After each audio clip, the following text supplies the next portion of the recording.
Hello and a warm welcome to the fourth part of my mini video series called New Pet. It's a breeze, just use animal communication. I'm doing this four-parter in order to help you using animal communication to benefit the arrival of your new pet, to benefit you, to benefit the family, to make the arrival of any new pet as smooth and seamless and happy and free of trouble, free of strife, free of worry and anxiety as possible. If you haven't watched parts 1, 2, and 3 yet, please do so. I'll link them below this video. And just to say, it doesn't matter whether your new arrival is a puppy, a kitten, a young horse, a young anything animal, or whether it's a mature animal, whether it's a rescue animal. It doesn't matter whether it's feline, equine, canine, rabbit, guinea pig, a bird. This video series is for you if you either just got a new pet or are expecting to acquire a new pet, welcome it into your household, and you want to find out how to use your telepathic powers of animal communication that everyone has at a very, very basic, easy to replicate level to make that arrival as smooth as possible. So if you followed my other videos, you'll know that this mini series has a particular significance for me because we ourselves welcomed a new pet into our household almost a month ago. His name is Fozzie. He's a Burmese cat, and I've used his example to describe to you, to teach you, to show you how you can use your own innate, ever-present powers of speaking with your pets to get to know each other and welcome your pet into the household in the most efficient and happiest way. So part 4 is all about with your pet having been with you for a few weeks now, and whilst you've been getting used to each other, whilst you've been getting used to your pet's ways, your pet's been getting used to your ways, now is really the time to establish some boundaries and to, having observed how your pet interacts with the family, with other pets, with visitors, to really come to an agreement between you and your new animal friend as to what is allowed and what isn't, where the boundaries lie, what you enjoy together, what you enjoy doing separately.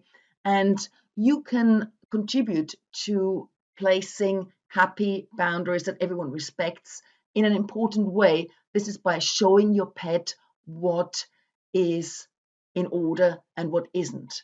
And animal communication comes into it in the following way. Your feelings that you portray onto your pet are very important. It is exactly the same as with humans. We as humans are very influenced by our feelings and by the pictures that we create in our head. And if you've ever caught yourself worrying about something, making a picture of it, you'll see that your worry increases. If you've ever caught yourself being embarrassed, you'll see that you start perhaps blushing. So your mind's eye has a huge influence on how you behave. Your feelings have a huge, huge influence on how you behave as a human and the outcomes you receive. And that is no different with your animal friends. So now that your pet has gotten used to you, the environment, your family to a certain degree, you visualize to your new animal friend what you expect him or her to do, how you expect him or her to behave. You visualize that with pictures, you underline that with commands, and importantly, you accompany this with feelings. So, for example, our cat Fozzie, I mentioned in one of the videos, we placed his cat bed onto a particular spot. He liked it straight away, but then obviously as time goes by, he realizes there's other very comfortable places in the household, like the bed, like the fluffy blanket that's on the table, like the fluffy blanket that is on the ground and where humans want to lie, like the food that is on the table. And suddenly the table becomes a very comfortable place to sit on. So all these things in our household are a no-no. So we have made it very clear to him that his cat bed is his bed, it's Fozzie's bed, it's his safety space, it's his safe space where he belongs, and that is where he is to lie most of the time, if not all of the time. So again, I'm not saying everything has to be set in stone. Of course, where health and safety and security comes along, then that is rules that need to be in place, that need to be obeyed. But remember, I've said this in a previous video as well, animals, like humans, have free will. And if they don't want to do something, they will not do it.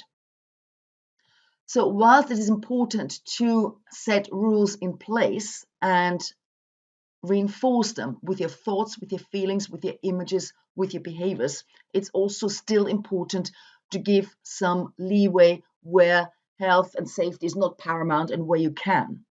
So, for example, with Fozzie's bed, his bed is his bed, and that's where he is to lie. However, if we have a lazy Sunday morning and he can climb up on our bed to be petted, then we communicate that to him. We let him do that because we're only human. We love stroking him. We love him. We love our time together. But at the end of the day, when it comes to lying down for the night or for the day, then his bed is his bed, and that's to be the only place where he lies. Obviously, on the carpet is fine, but not on a table and not on any surface where there's food, for example. So, whilst we do make allowances, we do communicate it very clearly that where he's to lie most of the time, and you can do the same with your animals. If you do make an exception, like I've just described, then be clear, you communicate that very, very clearly, and when that period is finished, then that time is finished and they're to go back to their normal behavior. Hope this makes sense. And if you have an animal that you wish to train, now is the time to start training, be it a puppy, be it a horse, perhaps you're training another species, perhaps it is specialist training that you want to embark on, then your pet having been with you, getting used to everything, now is the time to take them through some focus training to increase your bond in that way. If your animal has a job, then now is the time to start that in earnest. And that is another aspect of laying boundaries and telling them what you want them to do and establishing a true companionship in a different way. So this is the essence of this video. Now that your new arrival has been with you for a few weeks perhaps, set those boundaries consequently with visualization with your animals, with your communication powers, with your feelings. If there are exceptions, make them clear as well. And once you've set the boundary, don't go back on it. Once you've made a decision, don't go back on it. Otherwise, your animal will be confused and it will result in mixed reactions and mixed behaviors. And that will just be frustrating for you all. However, if there's something that you feel you have an issue with your animal, a behavior that you don't want but can't get to the bottom of it, or perhaps a behavior that you do want that is perhaps slightly unusual that you don't mind, but you want to know why, and what else can you perhaps do to make the stay, your forever home to your new pet, as pleasant and as happy and as rewarding for everyone as possible, then this may be a good time to engage an animal communicator like me, because we obviously have seen lots and lots of scenarios we experienced, and we can really probe with your new pet as to why he or she is doing something and go into the questions that you may have, having had your new pet for a little while now. I hope this has helped.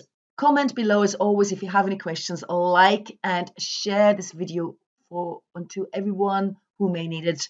Please remember to subscribe if you want to be notified of future videos, and I'm wishing you a very happy life with your new arrival, with your new pet. All the best, and I look forward to seeing you in the next video. Bye for now.